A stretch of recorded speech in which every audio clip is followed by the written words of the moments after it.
Hello everyone, and welcome back to our channel. Today, we are diving into a story that has stirred up serious chatter in South Africa's law enforcement and political circles.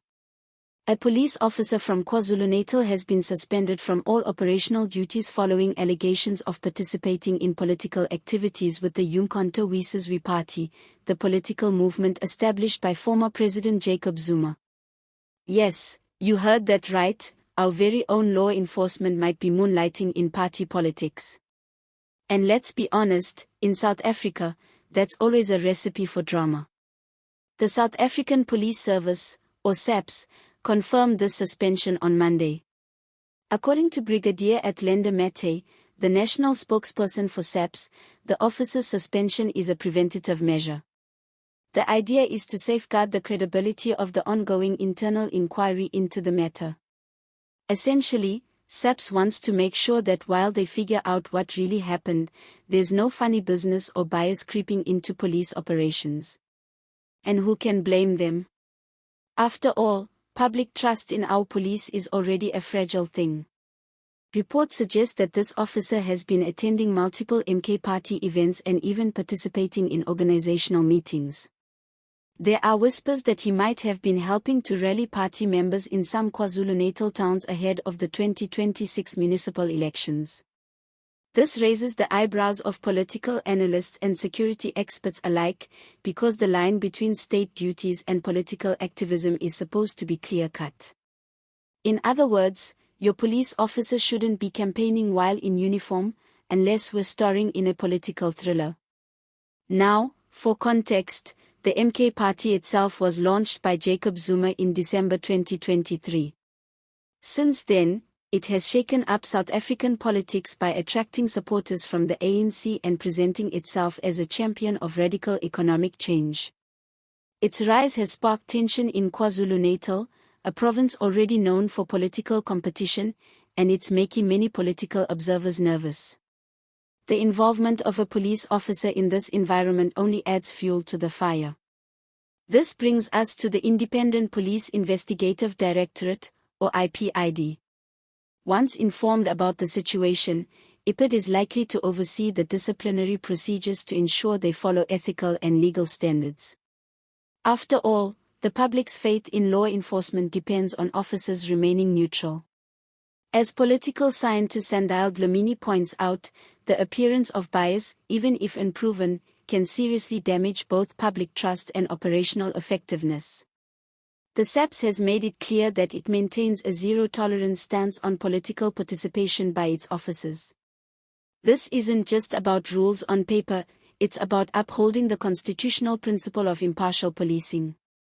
When officers are seen at political rallies or organizing party events, it raises serious questions: are they working for the public, or for a political agenda? Could state resources be misused to further political ambitions? These are not hypothetical concerns, they strike at the heart of democracy itself. If the officer is found guilty, he or she could face charges under SAPS disciplinary regulations, which might lead to dismissal. Moreover, there's another angle to consider: potential criminal ramifications if it's discovered that state resources were used to support political activities. Imagine that for a second, an officer on the payroll of the state, helping a party gain traction in a crucial election. That's the kind of story that keeps political commentators busy for weeks. Interestingly, while the officer's lawyers have committed to assisting with the inquiry, the MK party itself has remained tight-lipped. No statements, no denials, just silence. And in South African politics, silence often speaks louder than words. Could this be strategic restraint? Or is it a sign of internal tension? Either way, it makes the story all the more intriguing. Let's also not forget the bigger picture here. KwaZulu-Natal has long been a hotspot for political conflict. Between ANC rivalries, MK party momentum, and community pressures, the political landscape is volatile. Incidents like this only exacerbate fears of political infiltration into state institutions. Public confidence in the police is fragile, and stories like this can erode it further if not handled transparently and decisively. From a broader perspective, this incident raises uncomfortable questions about the boundaries between state authority and political ambition. How many other officers might be walking this fine line? And what does this mean for the upcoming 2026 municipal elections, where every vote and every influence counts? The SAPS has taken the first step by suspending the officer, but the inquiry's outcome will set a precedent for how seriously political neutrality is enforced in our police service. Of course, there's a human element too. For the officer in question, this is a career-defining moment. One misstep, whether intentional or inadvertent, could lead to dismissal, reputational damage, or even legal consequences. And let's be honest, being caught between political ambitions and professional obligations is a tough spot. We've all made choices that could have gone sideways, but this one has national implications. So, what should we take away from this story? First, the SAPS is sending a clear message: political involvement by officers will not be tolerated.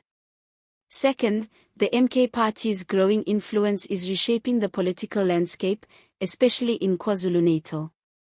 Third, the public's trust in law enforcement remains a critical concern. And finally, this saga reminds us that in South Africa, politics isn't just played in council chambers, it sometimes spills over into unexpected arenas, even police precincts. As the inquiry progresses, it will be fascinating to watch how SAPS navigates this challenge, and how the MK party reacts, or chooses not to react. Will the officer be found guilty and dismissed, or will there be mitigating circumstances? Will this episode prompt stricter monitoring of officers' political activities, or will it quietly fade into the background of South African political life? Only time will tell. Before we wrap up, let's remember the broader implications. Incidents like this affect everyone, from the citizens who rely on impartial policing, to the political parties jockeying for influence, to the officers themselves who must balance duty and personal convictions. It's a story that's part cautionary tale, part political thriller, and part reality check on the state of governance in our country. If you found this breakdown insightful, entertaining, or even a little eye-opening, make sure to give this video a thumbs up. Don't forget to subscribe to the channel for more deep dives into South African politics, law enforcement issues, and stories that affect the nation. And of course, leave your thoughts in the comments below.